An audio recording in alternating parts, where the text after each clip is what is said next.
Hello, this is Heather Hoffman, and I'm here today with a card using the brand new June Kit of the Month from Unity Stamp Company.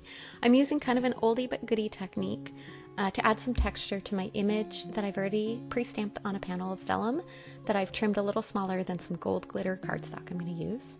I'm using a foam mat. This is a We Are Memory Keepers piercing mat. It just has some give to it, and I'm using an embossing stylus. This is a two-sided one, so there's a bigger round and then a smaller one on the other side. And basically all I'm doing is gently going over inside, coloring in the image from the reverse side, but pressing lightly, and what it does, you can see how the vellum kind of changes color, and it's also pressing it up a little bit from the other side. So when I turn it over, it's going to have a little bit of a 3D effect that's going to change the way it looks there. I'm going to zoom in a little closer so you can see it a little bit better. And I'm going to switch over to the smaller size for more of the detail on the pineapple.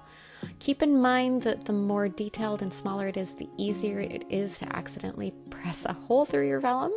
I have done that before. So start gently when you're doing this. Just press really easily when you begin.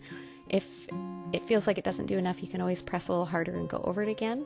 I find myself sometimes, as you can see, they're kind of going back over certain areas. But see what a fun technique. It's almost like it adds color because of what it does, but it also adds some texture, which is super duper fun. And I wasn't quite sure how much I wanted to add, so I kind of started going around certain areas. Then I decided to come back in and do a little more, and you can change the shading of it a little bit just by how gently or how hard you press. So as I started to go in and fill some of those other areas in, I tried to fill it in a little softer. I don't know if you can see on that the inside of the flip-flops and some of that I just did a little bit smoother. And also it is affected by the texture that you add.